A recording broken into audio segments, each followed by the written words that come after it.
তারা ঘরে ঘরে লাশ দিয়েছে। এখন বাংলাদেশে মৃত্যুবরণ হবে কিনা, তার দাফন হবে কিনা, একমাত্র আল্লাহ তাআলা ছাড়া কেউ বলতে পারে না। আমার বাবা সাদেক হোসেন খোকা, উনি ক্যান্সারে আক্রান্ত একজন রোগী ছিলেন। তারপরেও উনি কোনোদিনও আন্দোলন থেকে পিছপা হয়ে যান নাই।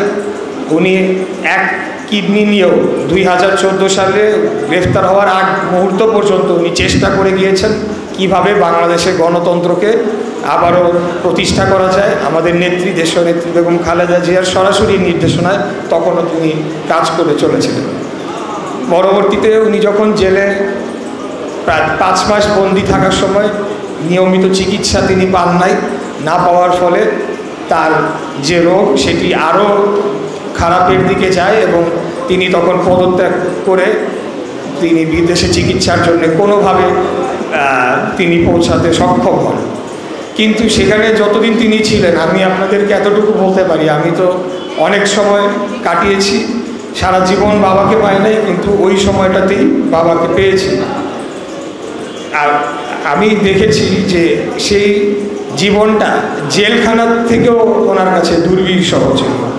উনি ওনার যে চির পরিচিত যারা বন্ধু বান্ধব, পাড়া প্রতিবেশী, আত্মীয় স্বজন, এলাকা, এইখানে যে উনি আসতে পারবেন না, সেটা যখন তিনি চিন্তা করতেন অত্যন্ত মনোকষ্টে ভুগতেন, যেটা হয়তো আমাদেরকে বুঝতে দিতেন না বা মুখে বলতেন না, বাট কিন্তু আমরা বুঝতাম।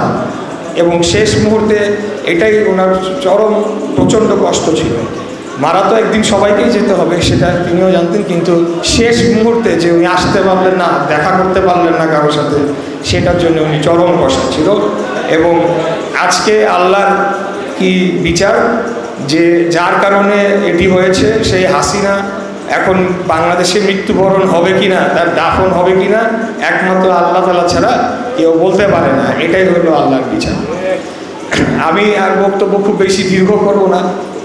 আমি আপনাদেরকে বাংলাদেশের বর্তমানে আমরা কোন প্রেক্ষাপট অতিক্রম করে আজকে এখানে এসেছি, আমরা এখানে সবাই অনেকেই যারা জাতীয়তাবাদী দলের সক্রিয় রাজপথের কর্মী ছিলাম, আমাদের জেল জুলুমের কথা আর আমি নতুন করে নাই বললাম। এটা তো আমরা সারা বাংলাদেশের 18 কোটি মানুষই দেখেছে যে আমাদের উপর দিয়ে কী ধরনের জুলুম নির্যাতন হয়েছে।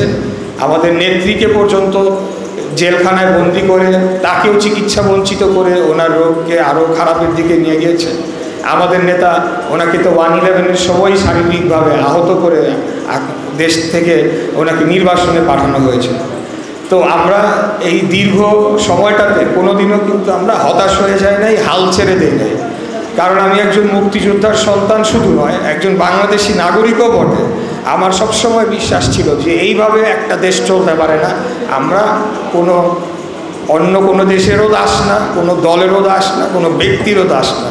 এই দেশের প্রত্যেকটি নাগরিক তারা সমান অধিকার নিয়ে বসবাস করবে, সমান মর্যাদা নিয়ে বসবাস করবে, এবং এটাই হচ্ছে এই কারণেই বাংলাদেশটা প্রতিষ্ঠা হয়েছিল। এখন আমাদের সামনে আগামী ফেব্রুয়ারি মাসে আপনারা ইতিমধ্যে আমাদের সাইদুর রহমান মিন্টু উনি বলেছেন নির্বাচনের ঘোষণা দেওয়া হয়েছে। আওয়ামী লীগ বলেছিল 10 টাকায় চাল খাওয়াবে, ঘরে ঘরে চাকরি দিবে, কিন্তু কি দিয়েছে তারা ঘরে ঘরে লাশ দিয়েছে, তারা ঘরে ঘরে গুম দিয়েছে, তারা ঘরে ঘরে বিচার বহির্ভূত হত্যাকাণ্ড উপহার দিয়েছে। চরম মানবাধিকার লঙ্ঘন করে তারা ক্ষমতা টিকেছিল। তারা মনে করতো আমরা তাদের দাস, আমরা এই দেশে থাকবো, তারা আমাদেরকে রাজার মতো তারা আমাদেরকে পরিচালনা করবে। তো সেখান থেকে অবশ্যই আমরা তো বের হয়ে এসেছি, কিন্তু আমাদের এই লড়াইটা পূর্ণাঙ্গভাবে শেষ হয়ে যায় না। আমাদের লড়াই, আমাদের দাবি, আমাদের সংগ্রাম শুরুর থেকেই একটাই ছিল যে নিরপেক্ষ নির্দলীয় তত্ত্বাবধায়ক সরকারের অধীনে জনগণ ভোট দিবে, জনগণ ভোট দিয়ে তাদের রাষ্ট্রকে পরিচালনা করবে, সেটিকে তারা নির্ধারণ করবে। আমরা আজ পর্যন্ত, এখন পর্যন্তও সেটাই চাই, সেটাই আমাদের দাবি।